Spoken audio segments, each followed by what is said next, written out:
the best guitar effects pedal you've never heard of. It is, of course, the Rangemaster. Hello people, Joe from Hello Sailor Effects here. Welcome to today's video. In today's video, I'm going to take you through a step-by-step guide on how I build the classic Rangemaster. In this episode, you're going to see how I wire up the whole pedal. You're going to get all my little tips and tricks, and I'm also going to show you how to bias each of the transistors, both the silicon and the germanium separately. If you get any value from these videos, please share this with your friends and help my channel grow.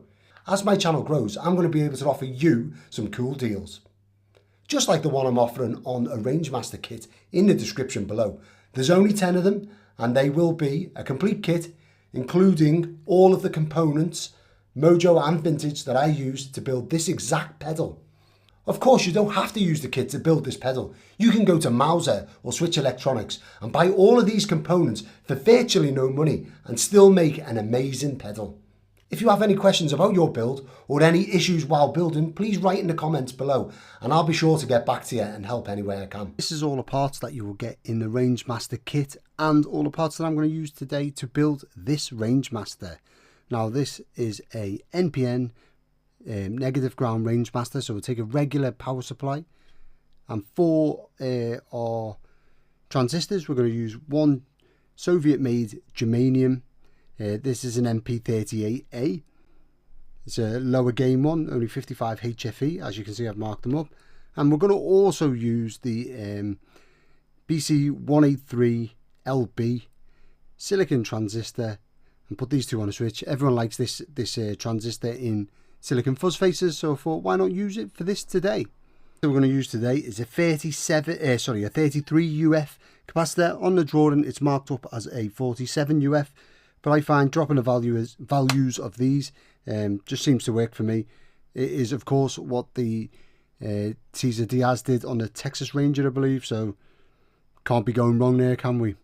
Now to fit this in, because it's obviously a large component and everyone knows that I love using large components, what we have to do is we have to take out these pins here on the lugs.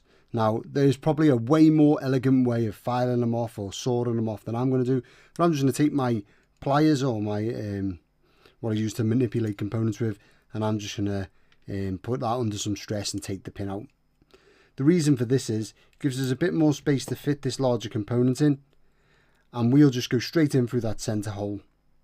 Now when you do this, we're only going to solder in this end. This end here we're not going to solder straight away because our next component goes in there. Of course, yet again, when you're using these vintage components, you need to, well, this is not that vintage, but it's new old stock. You need to clean the legs. I do it with a Stanley blade. My mate Stanley stole Liverpool Scouser thing again. Cheers for that. But yeah, I like to use this. You can do it however you like. Now that that's in place, it's time to take our 470K resistor. We're going to do the same again, clean the legs and whatnot. And this resistor is going to go from this pin here, which is the negative. Oh my God, I can't believe this. I've put this in the wrong way around. So actually, when you're fitting this, the negative terminal, which I'll explain in a sec, but the negative terminal needs to be at this end, and the positive terminal needs to be at that end. Brilliant.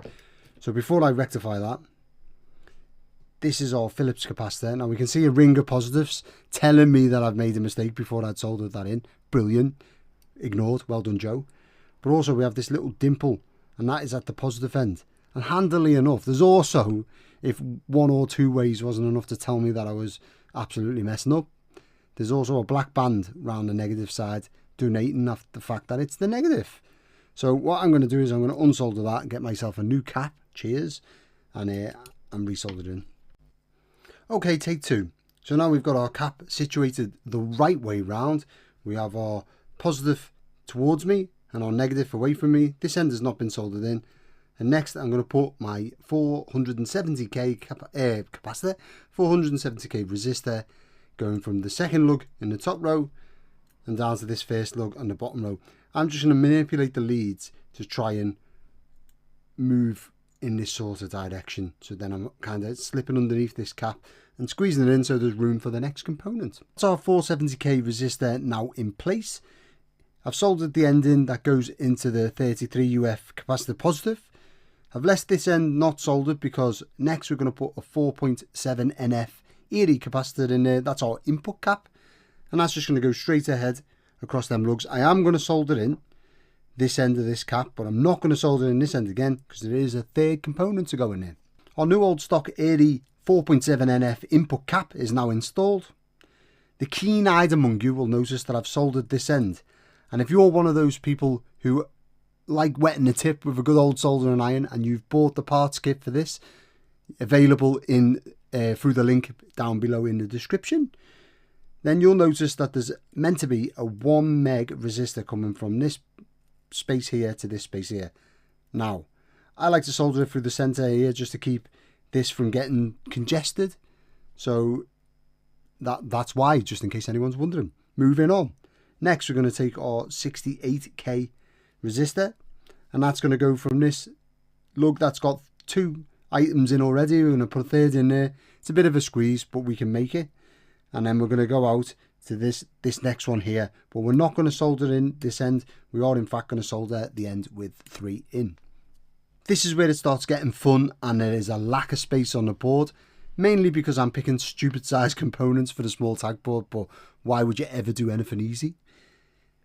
Next, we're going to put in our 33 UF capacitor. It's 47 UF on the schematic, but again, we're copying Cesar Diaz, which can never be a bad thing, can it? Right, so this goes this way round, the opposite way round to our last electrolytic.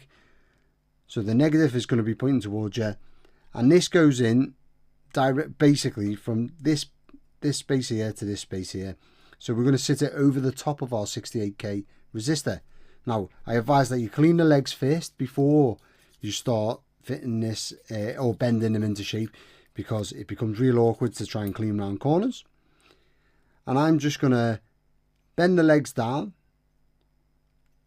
so then this raises the capacitor off the board. Now, one thing I will say is, it's good practice, or best practice as they say, to have the value of the capacitor and a voltage rating pointing up so people can see it when they're working on it in the future. You know, we want these pedals to be around for years to come, and if anyone has to get in and replace this cap, what we don't want them to have to do is remove it unnecessarily to see the value.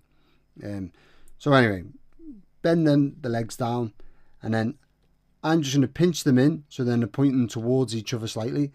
Doesn't matter if they foul the body, because the body is in fact insulated, and you can check to make sure that's insulated with your multimeter, but it is. And then I'm going to take my my snips. I'm just going to grab part of the cap, you know, wherever you want to grab. It depends on how big your enclosure is and how tall this cap can be. We've got a reasonably sized enclosure for this one, so I'm going to go about that far. I'm going to match both legs up, and that way we can situate it in without it fouling our resistor that's already in place, and it's up and out the way. So now with the negative pointing towards me and the negative pointing towards me and the live pointing away from me, the positive, I'm going to slide the positive rail in, and then all I do is just take my snips and snip off just before the lug, and then slide the component leg in there, and there you go. It's in, it's raised above everything else, and I can now simply solder this end in. I'm going to leave this end unsoldered, but solder this end in, and then lift the cap up once it's soldered, and it'll stay in place, raised above the board. For the next step, we're going to lean heavily on a technique that I defined or explained in my fuzz face build video. My Abbey Road fuzz build video. Basically the same thing with a few tweaks. And we're going to use another trim pot. Again, this time we're going to use an Iskra trim pot, and this will be the one that comes available with the kits. I've got enough of these to send out with the kits. They are particularly good. But what you want to have done is you want to have saved some of your component legs, so then you can attach them to this to make the legs longer, and then attach them to the board. I won't show it here. Please go through and watch the Abbey Road fuzz video to see how that's done. What we are going to do is we're going to fit our trim pot between the lug that we've left blank and not soldered with the positive of our electrolytic going in there, and then the next lug along on the side closest to us, so it's going to be going on an angle. What I like to do is get same as I've done with this electrolytic cap, make the legs long, raise it off the board, bend them the same way, and then before you solder it in, manipulate your pot. And I show this on the Abbey Road Fuzz video, so then it's situated in a position that looks good on the board. Now if you don't care how it looks, that's fine, you're probably watching the wrong video, because you know, looks are as much as important as sound in my book and in my opinion. So manipulate it so it's in place and it is in a good place, then solder one end, manipulate it again, solder the other end, all done. I'm going to go ahead and fit that now. There's our trim pot now fitted. I haven't soldered in this end, mainly because we have to fit the first of our 1 meg resistors from this side here, going into our final lug on the top row. And as you can see, as per the Abbey Road Fuzz video, I've covered the legs in heat shrink, just because, well, like I said before, that's kind of my style. I like doing that. I think it looks good, and it also means that if I cut the heat shrink the same length, when I bend the bottom of the pins, they're also going to be the same length, so this sits level or straight. Right, I'm going to go ahead and put the first of our 1 meg resistors in. Our first 1 meg resistor is in place. This is basically here as an anti-pop resistor for our output cap. You could probably omit this resistor and get away with it, but you know, why not fit it? We're not being that vintage correct that we're not going to fit some things that'll make the pedal better. For our output capacitor, on the drawing it says 10 NF, and that's what the classic Rangemaster had. However, I use these 18 NF Phillips tropical fish caps, Mullard, made by Mullard. They were the industry standard back in the day, now quite desirable. They look good, and the 18 NF gives it just a little bit more lower mid-range on the output. You know, you could probably put this on a switch and have maybe a 10 NF, an 18 NF, and then something much bigger. Or try out some different ones if you like, but this is what I use in my pedals, so this is what we're going to go with, and it's also what will come with the kits should anyone buy one of the limited edition kits that I'm going to sell with this product. Now, to fit these, I have said this before, mainly in my amplifier maintenance videos, I would imagine, is I have a set of long nose pliers with like a flat grip on them, so there's no grip, and I'm simply going to grab the leg and then bend it, and then grab this leg and bend it, and that means that I've got both my caps sitting at the same height from both legs. It's just a nice little way of fitting it, and it holds it up off the board, not that that really matters. And I go ahead and install that now, and I will be soldering both ends this time. As previously alluded to, I'm going to fit this 1 meg resistor off the board. It's going to go from the second lug along, so 1, 2, second lug, which is our input cap, to the next lug after that, which is an earth connection. That's going to be our anti-pop resistor for the input cap. That is where the similarities with the normal Rangemaster circuit end. So our transistors are going to be fitted off board on a switch, which I'll show in a second, and also these two caps here, which is an 80 UF Black Beauty cap, vintage of course, this one, and a modern 10 NF cap. I chose this because it's also black and it'll look nice next to that on a switch, because I'm vain and everything's about looks. It's not really, it's not just about looks, but it helps if it looks good. So them two are going to be fitted on a cap for the input capacitor. So then we can have the 4.7 NF in the center position, we can have a 10 NF in the up position, and the 80 NF in the down position. That will give us our treble boost, which, let's face it, right, treble boosters don't boost treble. One of my buddies filmed a video analysing the frequency spectrum of one of my Rangemasters, and it proved that it boosts the upper mids and actually reduces treble. So there you go. So this will be the upper mids in a normal position. Then the 10 NF added onto the 4.7 will give us our lower mid boost, and then with this cap on we'll get the full frequency range or thereabouts. Also, with regards to our transistors, I use these Soviet-made MP38As. Now these exact ones come from Stu Tate Effects. Thank you again.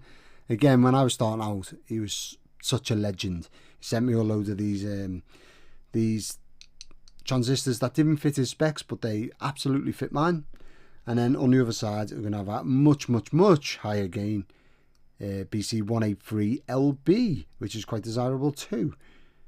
So I'm going to go ahead and start soldering our switches. Another top tip from Joe: to be able to solder to the bottom of these switches without them fitted inside the enclosure. I mean, it's simple enough to fit them inside the enclosure and then solder to them, but you're kind of working in a constricted space, of course, depending on what enclosure you're using. So what I like to do is take a butane can, lighter fluid can lid, cut two of the connections out of it, and it's sort of tailor-made to squeeze in your switches. Now, if you're one of the amazing people, and thank you very much, who have bought the kit from me, with all of these exact vintage components in, NOS components, Mojo, and modern, whatever, you don't get these switches with it, just like you don't get the jack, or the jacks, or the foot switch, or the pots. I just sell the parts kits for the board itself. So what you want to do is, one of them needs to be a 3-pole double throw on, off, on switch. And hopefully, if my editing skills are any good, I'll have put that down in writing on the screen now. Probably not. And then the other one for your transistor switch needs to be a 3-pole double throw on switch. And what that stops is, so with the on, off, on switch, you've got the center position, which you wouldn't have on an on switch. So it's, you know, on, off, on. Whereas on the on switch, it is just one on. I hope that makes sense, because it's a little bit of waffling. Now, for me, I don't actually have an on switch in stock, so I'm just going to use another on-off on switch. All it means is that when I'm switching between my transistors, the center position will just cut all sound off the pedal, and then when you flick through that, it'll go to germanium, and then flick through it again, it'll go to silicon. I hope that makes sense. If not, please write in a comment, and I will either do a short video explaining it better, or I will write some sort of description that brings a bit of clarity. So let's get started. First of all, another thing which really doesn't matter, but it matters to me. There's this line which is a keyway for your washer that goes down the threaded part of the switch. I like to put that facing up on the pedal towards the jacks. No reason, just the way that I always do it, or I try to always do it. That means that the switch will switch up and down instead of left to right. Again, depends on how you've drilled your pedal. So for me, I'm going to put that facing upwards, so then when I fit it in the pedal, it's situated the right way round. I'm going to start with the capacitors. Now what you've got to remember is you want your higher value at the top and your lower value at the bottom. And what that means is that when you flick the switch down, it will select this capacitor, which is the lower value. Lower, down, upper, up. And so this will be the mid position, and the mid position here, and that will be the low position there. And the switch operates in the wrong way. So for example, these lugs here are engaged when the switch is in the down position. So this one here will be engaged, and then when it's in this position, these lugs here will be engaged. I hope that makes sense. Again, I feel like I'm waffling. Maybe I'm waffling too much. Anyway, let's get wetting a tip. While we're here, another top tip from Joe: to situate these capacitors. And if I am teaching you to suck eggs, please use the time codes at the bottom. Just skip past this bit. I like to bend these caps, bend the legs of these caps like this, and then again use our little method of spacing with our pliers, and again, and do that for each leg. And I really hope this comes through on the video and makes sense.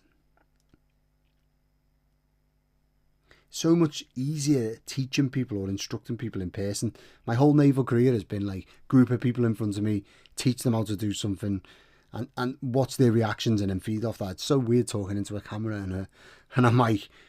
Well, anyway, I'm getting a bit more used to it now. With another thing that I never mentioned, well done, Joe. I was completely wrong about saying that for your capacitors you need a 3-pole double throw on, off, on switch. What you need is a double pole double throw on, off, on switch. So your switch will essentially be only two lugs wide. but I don't want to have any in stock. And the ones I have in stock are only short lever, and it'll look weird next to a long lever. So because I want both of them to look the same, I'm using this one here, which is overkill, and it costs more for no reason. But I'm just going to use 2 of the pins. So there's my cap situated there. A quick wet of the tip, get on, and then I'm going to solder that in. Now the pins of these switches are sensitive to heat. If you hold the heat on there for too long, it will melt them, they distort, and then the connections don't make as well as they could do. So I advise you to wet your tip, make sure your legs are clean before you put them in there, and don't hold the soldering iron on there for too long. And if you shape the legs properly, it'll look reasonably nice, I think. Now I'm going to do that for the next cap. However, with this one, because it's such a large cap, I'm not going to bend them in the same direction, because if I do, the cap will be, well, the legs won't fit. So what I'm going to do is I'm going to try and obviously manipulate them so then the cap is situated central. Again, another thing to mention, if you did buy the kit from me, which to be fair, no one needs to buy that kit. It cost rather a lot of money for what it is, and that's because I'm using vintage components or hard to find components. You can literally go to Mauser and buy the cheapest resistors and the cheapest capacitors that you can find, and it will still work. But when you come to use these caps here specifically, the legs can be quite, these are pretty old, so the legs can be temperamental. So when you're bending them, just be careful not to pull them out of the body or distort them too much, because they're not fragile, but if you go yanking on them, the leg's going to come out completely. It just does. There we are. That is our capacitors now wired onto the switch. Now it's time for everyone's favourite bit. Nope, I'm not talking about the knobs. I'm talking about orientating and testing our transistors. Come on. My wife thinks I'm really boring, Saying, oh my God, I think I put her to sleep talking about this stuff. Well, for me, this is like gold. So we're going to attach our legs on here. This is our BC183 LB. BC183 LB. You'll notice, those who watch my my Abbey Road Fuzz build video, that my DCA Atlas 55 now has a different clip on it, and that's because the clip actually fell off while I was saying how bad the clips are on this unit while I was filming the video. Brilliant, you couldn't write it. So we're going to test this now, and hopefully this time I've done it so then you can actually see the screen and it's not got like a glare on it. This is telling me that it's an NPN silicon, yes, which we want, and it's given us the orientation of our legs. We'll come back to that. HFE was 357. Scroll past that a little bit too much. Leakage, now the leakage is completely zero, and that is because it's silicon. Silicon transistors do not leak. That's why they were invented. That's why germanium was phased out in the real world. Forgetting guitar pedals, because we are like the one industry, well, maybe radios, that is still obsessed with germanium for no reason. Now the legs wise, for those of you who bought the kit, you'll have the drawing that I'm working off. It's on Tagboard Effects, but I've modified it slightly. If there's anyone watching this who wants that drawing, please comment in the description and I will send you I'll email you the drawing, or I'll get you on social media. Right, so the orientation is going to be base emitter collector. Now we can see that our red is the emitter, so that needs to be in the center. The green is the base, so that needs to be on this side, and the blue is the collector, which needs to be on opposite to the opposite side of the emitter. So we're going to swap them two legs round. So we have green as the base, then we have our emitter, and then on the outside edge our collector. And all I'm going to do is manipulate the legs so then they are in that way round, and then I'm going to take one of our from a previous build. I'm going to take some sheave off the cable. I'm just going to slide that on there and stop the two legs from touching. You could, by rights, bend the legs out the way of each other so they're not touching, or you could, whatever. But for me, in fact, that piece isn't long enough. Well done, Joe. I'll put two on. I like to save all of this stuff basically because I'm cheap, but In these sorts of situations, I tend to think, what would Leo Fender do? And then try and copy the hell out of him because he got so much right. Onto our germanium transistor. Now you could find a spec sheet and work out which pin is what from looking at the bottom of it, but I feel like, why take the risk? And of course, if you've bought your own transistors, you really want to test them and know what the leakage is, know what the gain is. Anything above 50 is usable in a Rangemaster. Now that is quite controversial. Everyone says 70 to 120 or 70 to 100 HFE. I don't care. I like 50. If you go lower, you get sort of more of that, it's like a bit of a squawk to it. And I quite like that because it contrasts with the germanium, with the silicon transistor, which it gives a bit more growl, and this one will give it a bit more, you know, poke, if you like. So, onto the test. Now, kindly, Stu had marked them all up because they were lower than what the value we wanted. This is a 55. So it's telling us it's an NPM germanium. It's given us the pinout, which we will use in a second. 57 gain, HFE, fine. And then the next one we want is the leakage current, which is 0.193 milliamps. Now, everyone tries to keep it under 100, and under 100 is good. It's exactly what I'd aim for a high-end high-end Rangemaster, maybe, if I was really being strict. But anything under 300 will work. And anything below 200 gives you enough swing with temperature that it's just going to work in most situations. So I'm actually going to use this one. So now looking at it, we want our base that side, our emitter in the middle, and our collector on this end. So it's telling me that my emitter that goes in the middle is green, which is this one, and blue is the base. So the emitter and the base this time are going to swap around, and then our collector is on this side, and that is there. And now this one, especially if you're using these, there's a bit of a gap between the legs on this one, so you really don't need to add in the extra coating to stop the legs from touching each other. But of course, I'm going to add it in there anyway. It's a bit long, I'll cut that one down. Yeah, I'm going to add that in there anyway because, well, I am. A lot of the high-end builders like Pig Dog and people like that add them to all of the legs, and that's probably advisable, but yeah, I haven't.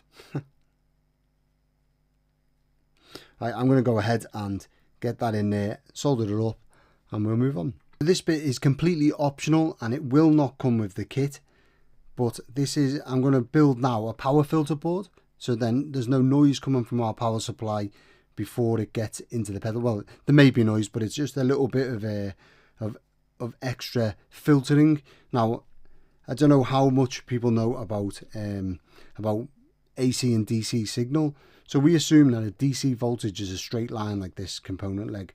It isn't. It is actually a wavy line, like a sine wave, just the same as any AC signal is. It's just really squashed down, so it's only a small ripple.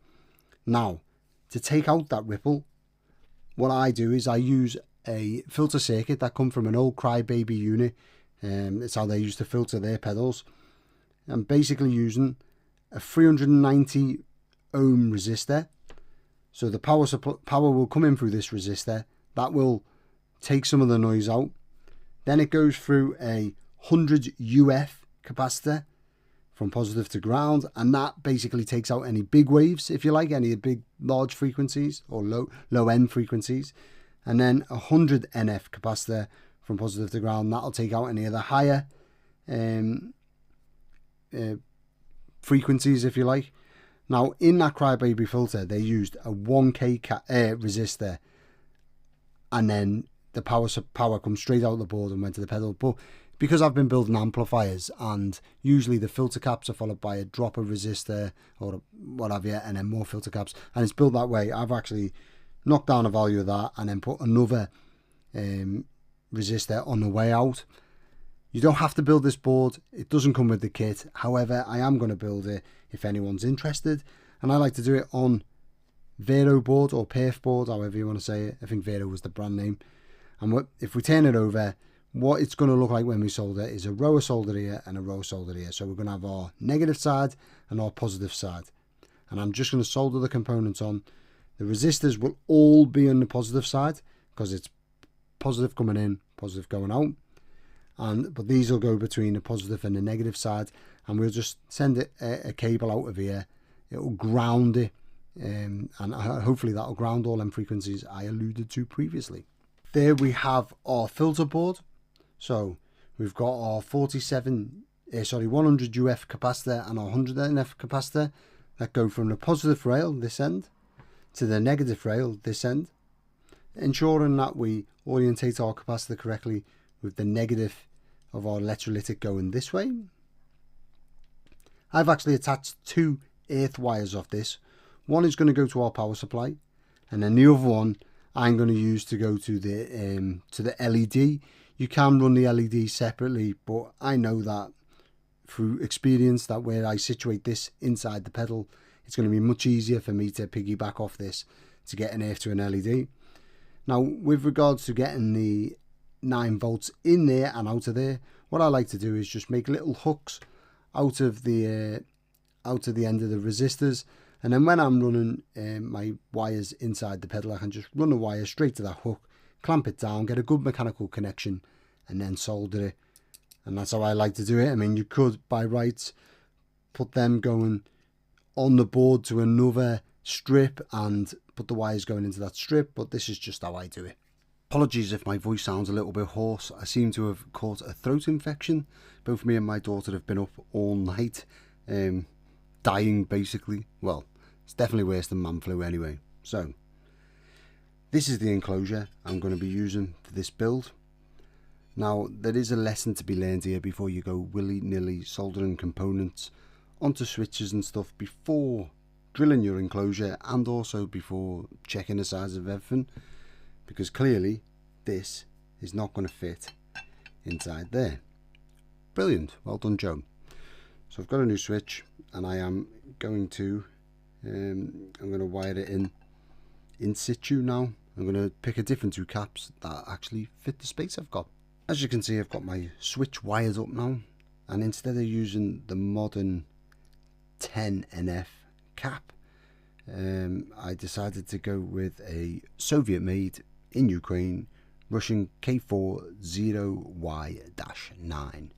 These are widely respected in our community. They're paper and oil caps, and it is in an excessively large area of the pedal, but it's going to take up that. But I seen a chance to use some mojo, bit of vintage, and I'm going for it. Got our 3-way EQ switch, and then this switch here is actually going to be just to select germanium or silicon, but there is a center position which will be off in this case just because I haven't got any on switches. A quick reminder that if you buy the kit that comes, or that you can buy from my store with all these parts in, which you don't have to buy, you can clearly make this pedal with cheaper parts and buy, or even source them yourself, and it will cost a lot less. But if you do buy this kit, it doesn't come with the pot, the jacks, the switch. It just comes with the components to make the actual circuit, if you like.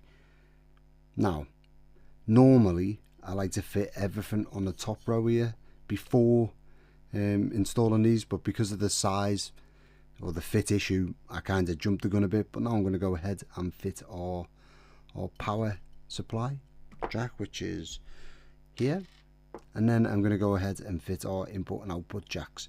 And of course I'm going to use my handy rocket sockets, labelled up as if I couldn't remember which is which. Cheers. Well, that was more than a bit of squeeze to get the pot in there, as well as the jacks. As you can see, it's a little bit tight, but it all does fit. Now onto the stomp switch. When it comes to the stomp switch, I really like to use these metal washers. They're just standard metal washers, a little bit thicker. They look a bit better than the PTFE plastic washers that come with these stomp switches. If any pedal builders or DIY enthusiasts would like to know where I get these from, it's just a place on eBay. If you send me a message, I'll certainly send you a link for them. Annoyingly, I've drilled the stomp switch too close to this screw fitting, so it's now fitted at an angle. It's absolutely destroying me, but that's the way it is. Now I'm going to go ahead and fit our circuit in here. and our filter board.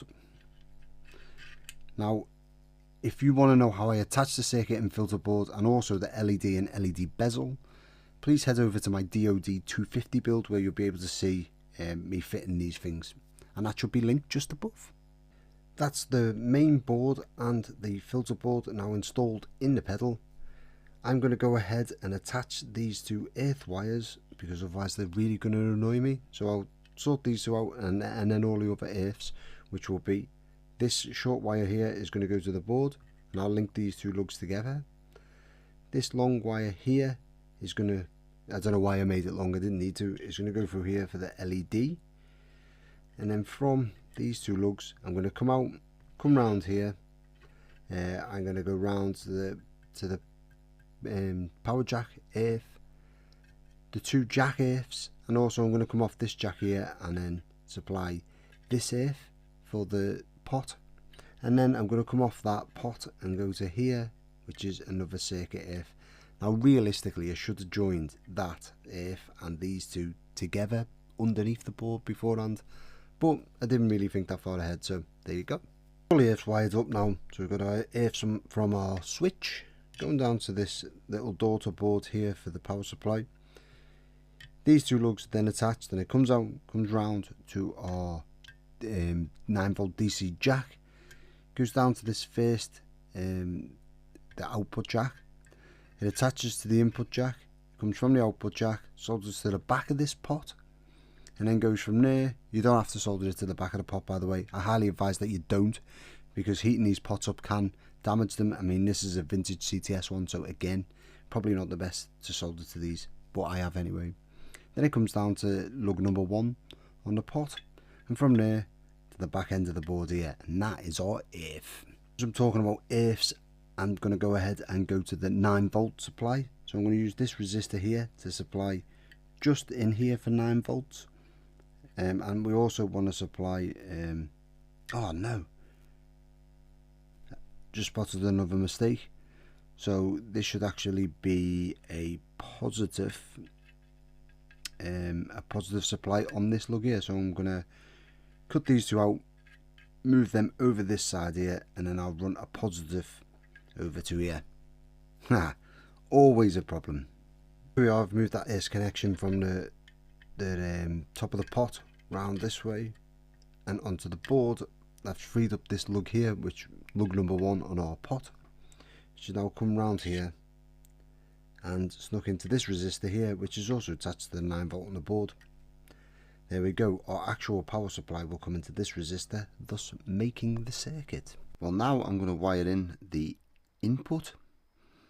Now this is where the input cap goes in, so it will be, I'm actually going to take this route here round here and go into the input cap here for one part of it, but because we're going to run this switch as well, I'm also going to come out with the input cap, come along the enclosure here and go into this side of this switch here. As ever, not even the best of plans survive contact with the enemy. So instead of taking another route down here to this switch, rather than open up another length of wiring visually, I decided to come from the back of this 3-pole double throw switch, right the way around here, and then into our input cap selector. No other reason than I like to keep just as many lines, as least lines as I can inside the pedal. Same as the Abbey Road Fuzz pedal build that I'm going to link above, just in case anyone's interested. I'm going to go ahead and wire in my boost pot. Now the center lug here on the drawing supply with the kit, and also if I'm clever enough, it'll be on the screen now. The center lug here shows that it is connected to the collector. This side of this cap. Center lug here, this side of this cap, and then the other side of this cap is shown as being connected to the output side of our 3-pole double throw switch. What I'm going to do is I'm going to connect this side of the cap to here and this side of the cap to here, just because I know it's the opposite way around. The cap's non-polar, so it'll still work, and it means that I'm running the wire less of a length. And see, I called it wire and not cable this time. Get in, moving up in the world. I would say it all the time, always save your capacitor legs, because look at this. There's one of my previously used capacitor legs. This is going to fit in there pretty nicely.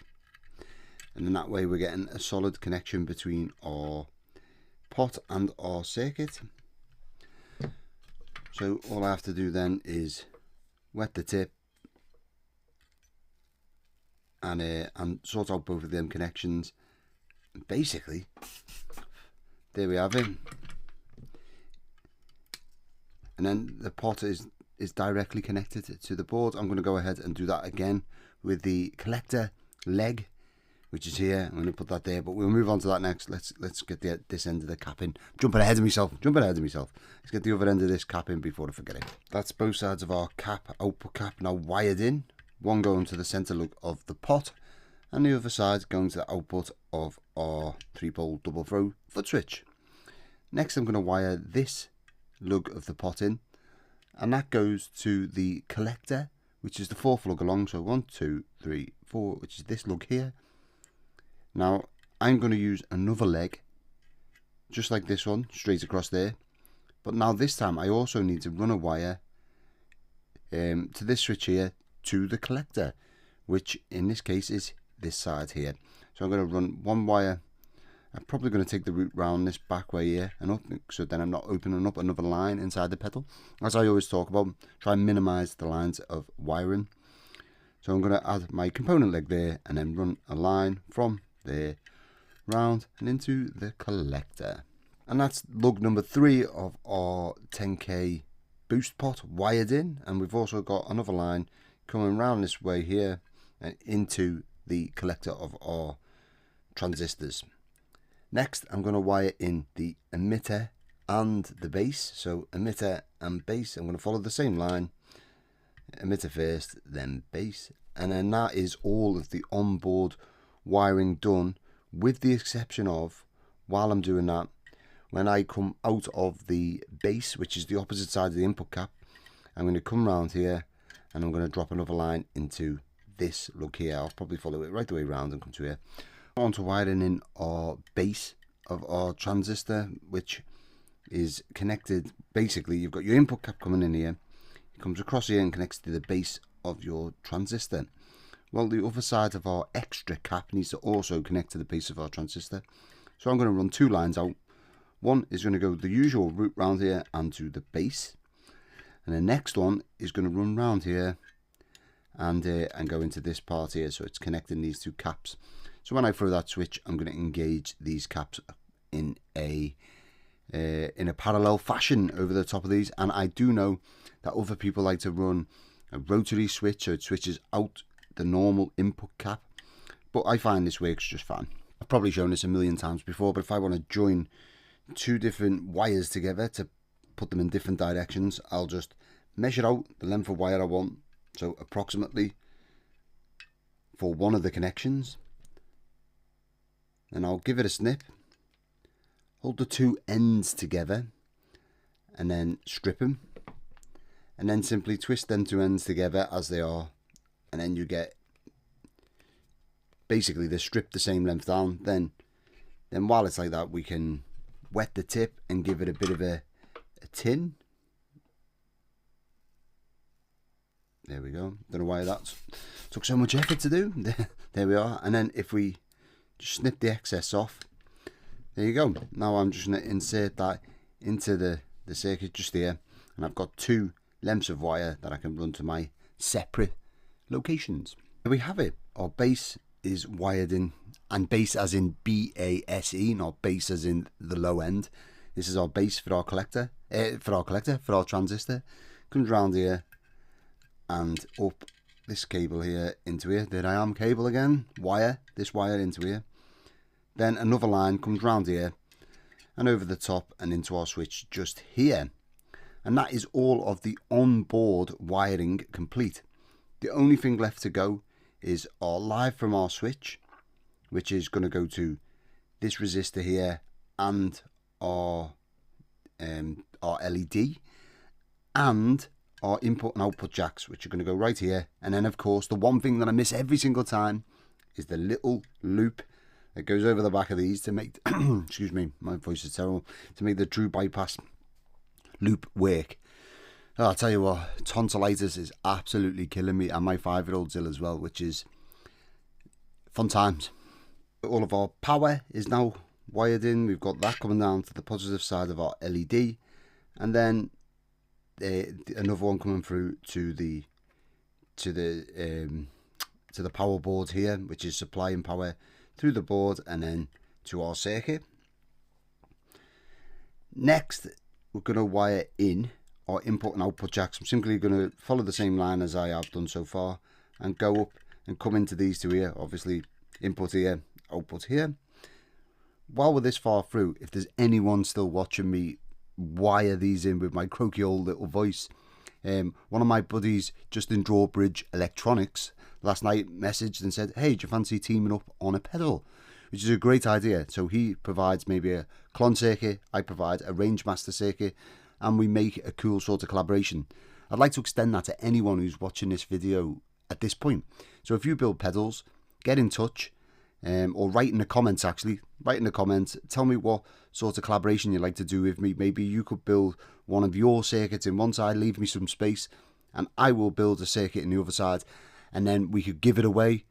Give it away on maybe Instagram, or even draw a live draw on my next live stream, which I promise will be a proper live stream, not like the last one, which was an absolute train wreck.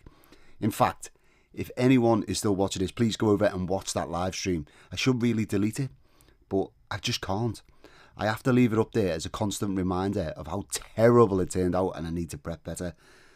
It's kind of like, if anyone's ever studied Arnold Schwarzenegger, I know he's quite divisive for people, either love him or hate him, but when he lost the Mr. Olympia first time round, it was because his calves were too small. So he went home and cut off the bottom of all of his trousers. Like every pair he owned, he cut the bottoms off so his calves were always on show for the world to see. So then it motivated him to work harder and build them bigger because people could always see them. So I'm leaving that episode number 1 of the Pedal Dive podcast up, so that everyone can see it, and that's going to motivate me to do better next time. I've also got an awesome co-host that I'm going to reveal in the drop for that episode, or for the next live episode. I think everyone's going to love the energy we have between us. So yeah, anyway, moving on. I'm going to wire in these jacks and then we'll get back to it. Both the input and output jacks are now wired in, coming around the enclosure here and going into the back of this here. Now it's time to fit our current limiting resistor, which is going to come from this lug here, the center lug. I like to slide it through both of these and just solder it in to keep it nice and tidy. But from this center lug here, comes round and it goes to the negative side of our LED. Now, for years, I didn't know that the current limiting resistor on an LED didn't have to go on the positive side. It could go on either side, which makes sense because all it's doing is limiting current. And as long as the voltage or the power passes through it, it's going to limit the current. So it doesn't matter whether it's on the positive or negative side. I fit it to the negative side because the negative side is the side that I switch on the 3-pole double throw switch. And so I've got a nice solid connection to run straight to the LED from, rather than having a resistor sticking out and then a flexible wire coming off it, or sticking out and a flexible wire coming off it. I can just come from this hard point here and go straight to it. Now let's get that wired in. The LEDs I'm using are super bright, so I'm going to be using this 10k carbon comp resistor. You can use anywhere between 1 or 2k and right the way up to 15k maybe. It just depends on how bright you want it. I have seen some pedal builders fit a pot, so you've got a brightness or the dimmer switch. That's a great little idea. We have our 10k resistor in place to limit the current on our LED. Next, and I almost forgot it, and I almost do every single pedal I build, is the little true bypass connection there. I'm just going to take a little snipping of wire from a previous cut and I trim it down and then put it in there, and that should be our last connection. That's our final 2 connections now wired in. That is everything. We're just about to go to biasing the pedal. While we're here, if there's anyone sat here thinking, oh no, all of the pedal kits have run out because there's only going to be 10 of them, or you're thinking that you want to source the components yourself and build it for much less price, a much cheaper version, not cheaper as in it is cheaper. I mean, it would cost you less to source the components yourself. If that's you and you want the circuit drawing, because I've modified it slightly from the one that you'll find online, please just write in the comments or give me a message on social media, and I'm more than happy to send you through the circuit for this. No worries there. Right, I'm going to get some power on this and we'll see where we are. To bias it, make sure that you have one of your transistors selected, because if you're like me and you have an on-off-on switch, the center position is going to kill all power going to either transistor and you won't get anywhere. The amount of times that I've gone to bias a transistor on one of these switches because I've run out of on switches and hit a dead end is unbelievable. And then I start running through fault finding on a pedal only to realise that I am indeed an idiot. Right, so we've got power on it. Our LED is on. I always switch the LED on. I know it only draws like milliamps of current, and so it won't really affect it, but I do put it on. I'm going to ensure, right now I'm going to go to the silicon transistor.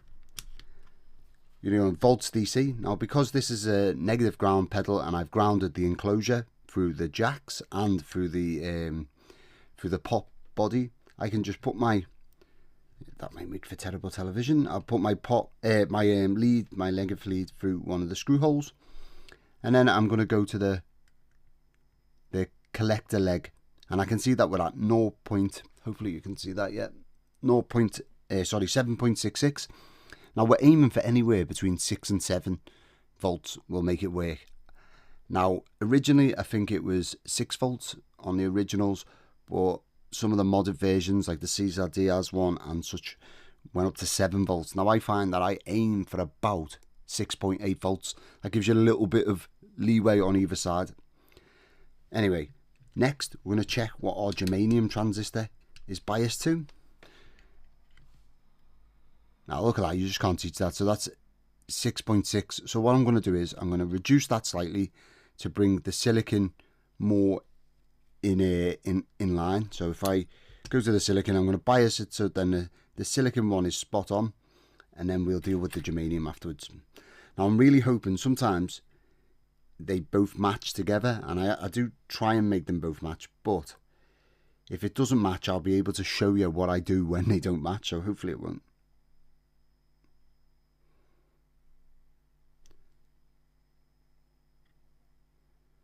And we just bring it down.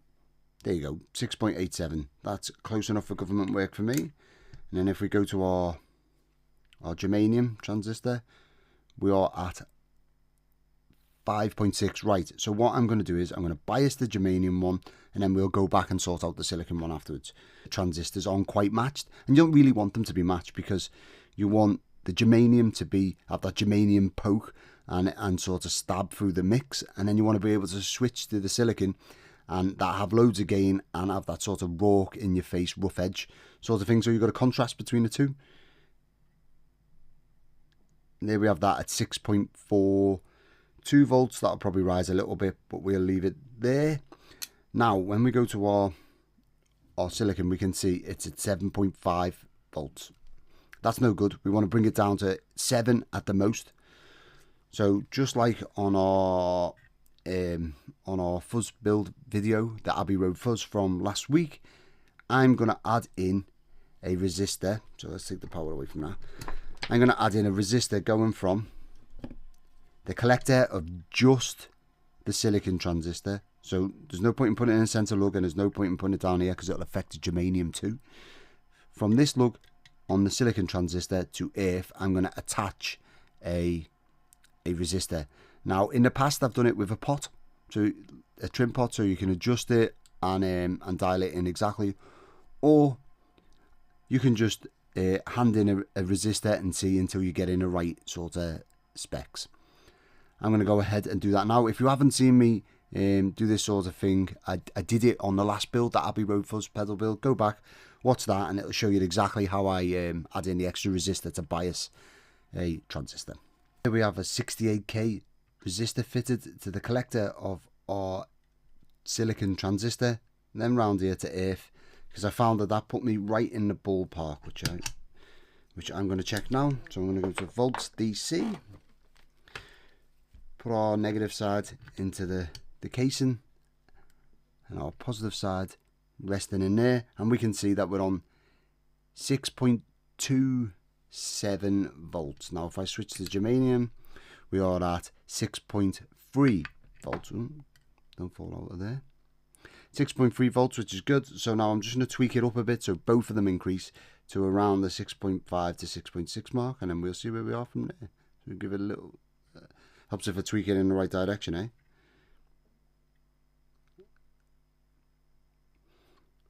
Right, so there's our germanium at 6.61. Good. And if we go to silicon, we're at 6.5, no, 6.4. We can give that another little bump if you like. It's all a balancing act. In fact, you could really plug it in, strum a chord, and then tweak this, and you sort of hear the sound come into the perfect range while your chord's ringing out. But 6.55, and if anyone's interested, they're shown how to do that on our fault finding video, which was some time ago really. 6.55, and then we go to our germanium, and we are at 6.77. That'll fluctuate anyway, but there you go.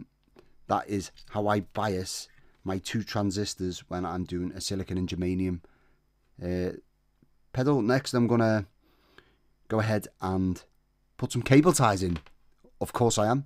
I'm not gonna go over the top like I do on my fuzz videos, on my fuzz pedals.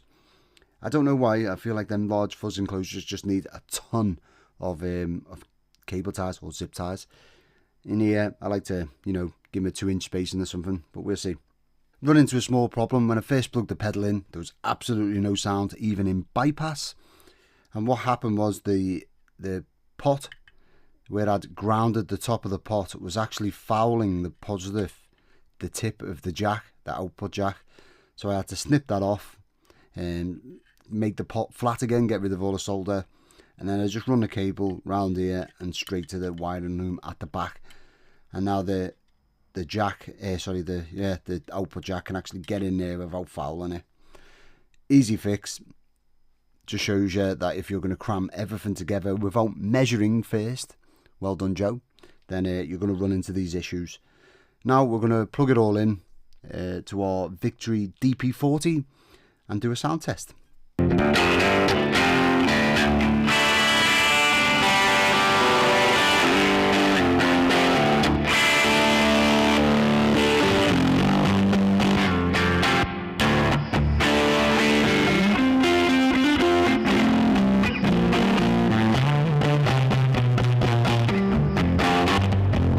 Hopefully in that demo you will have heard how the pedal sounds, but also when it was on the silicon transistor you will have heard some hiss in the background. Now to get rid of that hiss, I'm just going to parallel this 1 NF cap. In fact, I might go a bit higher than that just to be safe. I mean, usually you can use a 470 PF cap, but I'm going to go over the top, maybe use a 2.2 NF cap, and I'm going to go from basically just across this this resistor, and that should sort that problem out. I actually had to go with a 103, so a 10 NF cap to quell that noise, which does affect the tone as well, so it's a trade-off. That's a little bit excessive. I wouldn't advise you go that high, but I have. Now let's have another sound sample.